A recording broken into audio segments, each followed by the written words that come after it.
AP సచివాలయం వద్ద మంత్రి జవహర్ తో మా కరెస్పాండెంట్ ప్రసన్న అందుబాటులోకి వచ్చారు. వింగ్ కమాండర్ అభినందన్ రాక్తో ప్రతి ఒక్కరూ కూడా యావత్ భారత్ కూడా చాలా ఆతృతగా ఎదురు చూస్తోంది. ప్రస్తుతం మంత్రి జవహర్ తో మా correspondent Prasanna over to you. Abhinandan తేజకు ఎల్లవేళ ప్రస్తుతం దేశంలో ఇలాంటి గొప్ప పరిణామం లేదనే అభిప్రాయాలు ప్రతి ఒక్కరు వ్యక్తం చేస్తున్నారు. ప్రస్తుతం మనం అమరావతిలో ఉన్నాం. అమరావతిలో ఈ సబ్జెక్ట్ గురించి మనతో మాట్లాడడానికి మంత్రి జవహర్ ఉన్నారు. సార్ చెప్పండి, ఒక యుద్ధ వాతావరణంలో ఒక పైలట్ని వాళ్ళు బంధించడం జరిగింది, తర్వాత విడుదల చేస్తున్నారు. ఇంత చారిత్రాత్మక సంఘటన, ఇంత గొప్ప సంఘటన మీరు ఏ యాంగిల్లో చూస్తున్నారు, ఎలా చూస్తారు? పుల్వామా దాడి తర్వాత ఏదైతే సర్జికల్ స్ట్రైక్స్ చేస్తున్నటువంటి పరిస్థితుల్లో అభినందన్ అనేది చెక్కడం మనం చూసాం. వాస్తవంగా దౌత్యనీతి అనేది అనేక ఒత్తిడి మేరకే ఈరోజు పాకిస్తాన్ చేసింది తప్ప యుద్ధాన్ని నివారించుకోవడానికి ప్రయత్నం కాదు. ఎందుకంటే ఉద్రిక్తలు అనేవి కొనసాగిస్తూనే భారతదేశం మీద ఏ విధంగా పగ సాధించాలనే దాని మీద ఉగ్రవాద దాడులు చేస్తున్నటువంటి పరిస్థితుల్లో ఈరోజు భారతదేశం ఈ ప్రభుత్వం ఉందని కాదు, ఎప్పటి నుంచో కూడా దేశభక్తికి కుదవలేదు. ఏదైతే తెల్లవాళ్ళ నుంచి భారతదేశాన్ని రక్షించుకునే క్రమంలో ఆ రోజు కూడా డయర్ చేసినటువంటి మారణకాండను కూడా ఆ రోజు ప్రజలందరూ కూడా దేశ ప్రజలందరూ చూసినటువంటి పరిస్థితుల్లో దేశభక్తికి కొదువ లేదని ఈరోజు అభినందన్ సంఘటన చెప్తా ఉంది. ప్రత్యేకంగా అభినందన్ గారికి ప్రత్యేకంగా, ఎందుకంటే ఒక పోరాట యోధుడిగా ఈ దేశం గర్వించదగ్గటువంటి భారతమాత బిడ్డగా మేమందరం కూడా గర్విస్తూ ఉన్నాం. అతను ఈరోజు చేస్తున్నటువంటి ఏదైతే త్యాగం ఉందో బలిదానమే అని చెప్పాలి. దాదాపుగా అంచు వరకు వెళ్ళొచ్చినటువంటి పరిస్థితుల్లో ఎక్కడా కూడా కనీసం పట్టు సడలకుండా, ధైర్యాన్ని వీడకుండా ఈరోజు తిరిగి భారతదేశానికి రావడం, అలాంటి వాళ్ళు స్ఫూర్తివంతమైనటువంటి యువతకు కూడా ఆదర్శంగా ఉన్నటువంటి పరిస్థితుల్లో ఈరోజు దౌత్యనీతి ఫలించడం, దాంతోపాటుగా పాకిస్తాన్ మీద అగ్రదేశాలు కూడా ఒత్తిడి పెంచిన ధర్మిలానే ఈ దౌత్య నీతి అనేది ఈరోజు యుద్ధ నీతి. అభినందన్ స్ఫూర్తిని మనం ఏ రకంగా చూడొచ్చు అంటారు?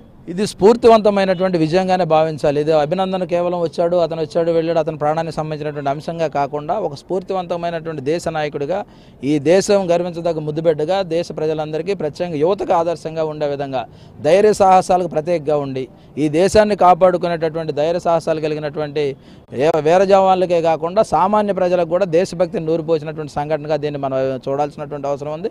అభినందన్ గారికి ప్రత్యేకంగా మా అందరి తరఫున కూడా అభినందనలు తెలియజేస్తాం. శాంతి వస్తుందని అనుకోవచ్చు అంటారా ఈ విడుదలతో దేశంలో? అది కుక్కతో కొంకర. పాకిస్తాన్ ఎప్పుడు కూడా శాంతి కాముక దేశం కాదు. చరిత్రలో ఎప్పుడు చూసినా కూడా పాకిస్తాన్ ఏర్పడిన దగ్గర నుంచి చూస్తే మనం అది కేవలం ఉగ్రవాదాన్ని ప్రోత్సహించు, ముస్లిం ఉగ్రవాదాన్ని తీసుకొస్తూ ముస్లింల పట్ల కూడా వేరే దేశస్తులకు కూడా వాళ్ళ మీద అనుమానం కలిగే విధంగా ప్రవర్తిస్తున్నటువంటి సందర్భం మనం చూసాం. ఎట్టి పరిస్థితుల్లో పాకిస్తాన్ ఇమ్రాన్ కాదు ముషరఫ్ ఉన్నా ఇంకోళ్ళున్నా అది వాళ్ళ నీతి అలాగే ఉంటుంది తప్ప భారతదేశం మీద వాళ్ళ పగ ఆ విధంగానే కొనసాగుతా ఉంది. ఇంకా మరి కొంతమంది ఉన్నారు, వాళ్ళతో మాట్లాడుతుంది. సార్ చెప్పండి, ఈ సంఘటన ఏ రకంగా చూస్తున్నారు, ఇంత చారిత్రాత్మకమైన సంఘటనని?